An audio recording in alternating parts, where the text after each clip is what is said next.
সুপ্রভাত আমার প্রিয় দর্শক বন্ধুরা, সকলে কেমন আছো? আশা করছি যে যেখানে আছো সুস্থ আছো, ভালো আছো। আমি কিন্তু সকলের আশীর্বাদে বেশ ভালো আছি। বছরের প্রথম দিনে সকলকে জানাই শুভ নববর্ষ। মিঠুর লাইফস্টাইলে আরও একটা নতুন ব্লগের সাথে সকলকে স্বাগত জানাচ্ছি। বছরের প্রথম দিনটা যেহেতু রবিবার পড়েছে, বরমশাইয়ের সকালে কিন্তু ডিউটি নেই, তো সকালবেলা একটু বেশ ভালোই দেরি করে ঘুম থেকে ওঠাও হয়েছে। আর মেয়ে যেহেতু আজকে বেশ ভালোভাবে ঘুমিয়েওছে, রাত করে ঘুমোলে কিন্তু বেশ 6টা পর্যন্ত কিন্তু ঘুমিয়ে যায়, তার বেশি কিন্তু ঘুমোতে চায় না, 6টা জোর 6:30। তো যাই হোক, দেখো আমি কিন্তু সকাল সকাল স্নান করে পুজো দিয়ে নিয়েছি, যেহেতু আজকে বছরের প্রথম দিনটা, আজকে সকাল সকাল কাজবাজ কিন্তু কমপ্লিট করে নিয়েছি। সকালবেলা আজকে কিন্তু সেরকম মুড়ি খাবার কিছু করিনি, আজকে খেয়েছিলাম চানাচুর আর দুধ মুড়ি। তো সেই জন্য গ্যাস সেভাবে ইউজ হয়নি, খালি মেয়ের খাবারটাই করা হয়েছে। তো ভাবলাম সকালবেলায় যাই হোক উঠে না উঠে মেয়ের খাবার করেছি, গ্যাস ট্যাস কিছুই মোছামুছি হয়নি। তো এখন এসেছি রান্নাঘরে কাজবাজ করার জন্য। ঘুম থেকে ওঠার পর থেকে কিন্তু কিছু করার ইচ্ছেই হচ্ছিল না, তো ভাবলাম যে বছরের প্রথম দিনটাতে কি অলসতামি করেই কাটিয়ে দেব। তো ভাবলাম যে আজকে কিছু নাই করি, দুপুরে কিন্তু খাবার দাবার তো করতেই হবে। সকালে যাই হোক মুড়ি খেয়ে পার করিয়ে দিয়েছি, আজকে কিন্তু একদমই করতে ইচ্ছে যাচ্ছিল না, আর এত গরম লাগছিল না। সকাল সকাল যেহেতু স্নান করে নিয়েছি, এখন বেশ ভালো লাগছে। বর্মশাই যেদিনই রবিবারে ডিউটি থাকে না, সেদিন কিন্তু এক সকাল মেয়েকে নিয়ে বাইরেটায় ঘোরাঘুরি করে, যেহেতু সকালবেলাটা কিন্তু বেশ ভালো লাগে সকালবেলা একটু হাঁটাচলা করলে। তো মেয়েকে নিয়ে একটু বাইরের দিকে গেছে, সেই ফাঁকতালে কিন্তু আমি সব কিছু কাজ কমপ্লিট করে নিয়েছি। পয়লা বৈশাখে একটু মাংস না হলে বলো ভালো লাগে না, কিন্তু এখানে জানো সংক্রান্তিতে কোনো দোকানে মাংস টাংস কিছুই পাওয়া যায় না। অন্যবারে যদিও পাওয়া যায়, আজকে যেহেতু এখানে দণ্ডনাথ চলছে, তো সেই কারণে কিন্তু একদমই সবাই নিরামিষ খাচ্ছে, এটা বলতেই পারো। মাছ বলো মাংস বলে খুব কম পাওয়া যাচ্ছে এই কয়েকদিন হলো। তো সেই জন্য কিন্তু অনেক দোকান, 3 থেকে 4টা দোকান ঘুরেছে, পুরো দোকান বন্ধ। আর যদিও মুরগি আছে, প্রচুর বড় বড় সাইজের মুরগি। তো যাই হোক একটা মাঝারি সাইজের মুরগি আনা হয়েছে বাড়িতে, সেটা হচ্ছে তোমাদের দাদাভাই কাটবে বাড়িতে।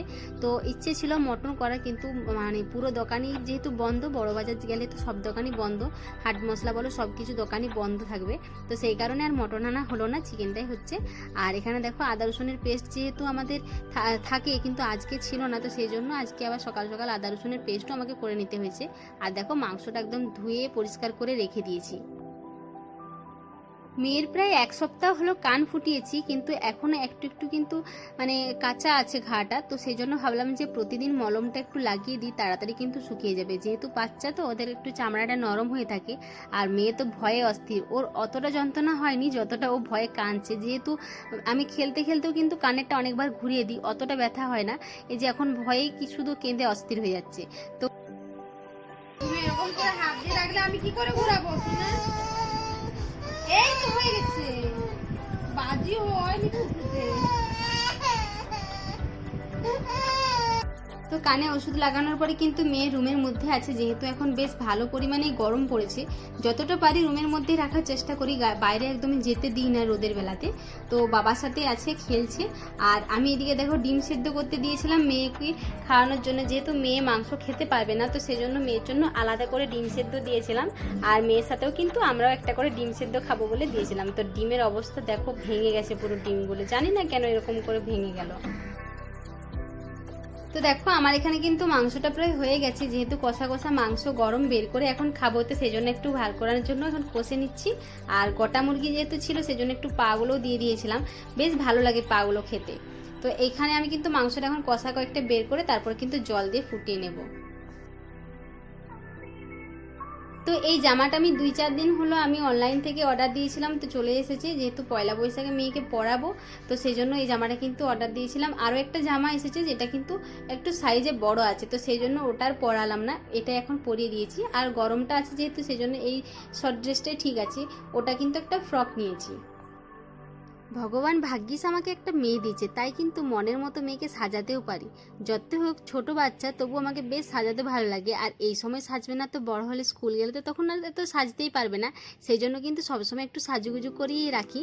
আর দেখো টিপ পরানোর সময় কিন্তু যত পাউডার আমি দিই না কেন, ওর কিন্তু মন ভরে না যতক্ষণ না নিচে ঢেলে ও নিজে খেলবে। তো দেখতে পাচ্ছ প্রতিদিন এরকম করে, প্রতিটা দিন পাউডার ঢেলে কিন্তু এর অবস্থা করে। তো পয়লা বৈশাখে ইচ্ছে ছিল একটু বাজার দিকে ঘুরতে যাওয়ার বা কিছু, কিন্তু আজ শরীরটা বেশ একটা ভালো লাগছে না, তো সেজন্য বানাই করলাম, যেহেতু ওই বলছিল যে চলো বাজার দিকে যাব, তো আমি বললাম যে আজকে একটু হাত পাগুলো যন্ত্রণা করছে আর যেতে ইচ্ছে করছে না। বললামই সকাল থেকে বেশ একটা কাজ করতেও ইচ্ছে করছে না। জানি না, এরকম মাঝে মধ্যে কিন্তু শরীর খারাপ হতেই থাকে আমার। দেখো মেয়েকে কিন্তু আমি সাজুগুজু করিয়ে দিয়েছি, আর যেহেতু একটার সময় সব আন্টি আঙ্কেল সবাই যাবে, তো সেই জন্য কিন্তু মেয়েকে এখন বাইরের রুমটাতে বসিয়ে রাখবো। মেয়ের সাথে কিন্তু সবাই কথাবার্তা বলে, তো সেই জন্য মেয়েকে বাইরের রুমে বসিয়ে রাখি। আর মেয়েকে এখন আমি খাওয়াবো ডিম সেদ্ধটা। তো ভাতটার আগে কিন্তু আমি ডিম সেদ্ধটা খাইয়ে দেবো, যেহেতু ভাতটার সাথে ডিম খাওয়ালে না ভাতের পরিমাণটা বেশ একটা খেতে পারে না, তো এখন আমি ডিম খাইয়ে দেবো। তো আমরা খাওয়া দাওয়া করে নিয়েছি, এরপর মেয়েকে খাওয়াবো। আর মেয়ে আমাদের সাথে বসে বেশ 1-2 পিস মাংস খেয়েছিল, তো যাই হোক খেলে কিন্তু বেশ ভালো লাগে। আর দেখো মেয়ের খাবারটা কিন্তু রেডি হয়ে গেছে, মেয়েকে এরপর খাইয়ে দেবো। এখন বাজছে বিকেল 5:30, তো ভাবলাম যে মেয়েকে ঘুম পাড়িয়ে দিয়েছি আর আমার একদমই ঘুমোনোর ইচ্ছে হচ্ছিল না, তো ভাবলাম একটু সকাল সকাল কাজবাজগুলো কমপ্লিট করে নিলে না মেয়েকে সন্ধ্যাবেলায় টাইম দিতে পারি। তো সেই জন্য যেহেতু আজকে ঘুমায়নি, তো সেই জন্য আটাটা আজকে এখন মেখে রেখে দিচ্ছি, আর রুটিটাও ভাবছি করে নেব জলদি, তাহলে আমার সব কিছু কাজ কিন্তু কমপ্লিট হয়ে যাবে মেয়ে ঘুম থেকে ওঠার আগে।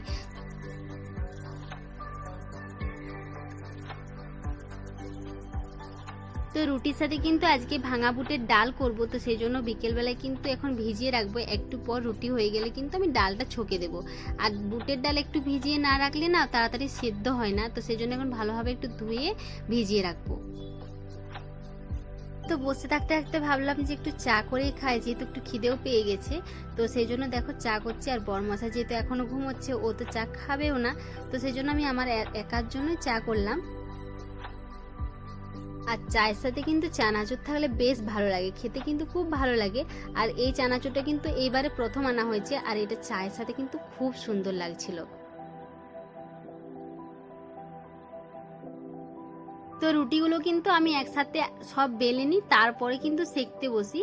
আর এই যে পেপারটা দেখতে পাচ্ছ, প্রতিটা রুটি কিন্তু আমি মিলে রাখি, যাতে না একটার সাথে আরেকটা ধরে যায়, তো সেই জন্য কিন্তু খুব ভালোভাবে থাকে। আর আমি একসাথে বেলে নিলে কি হয়, আমার সেঁকতেও সুবিধা হয়, মাত্র কয়েকটা রুটি, তো সেই জন্য।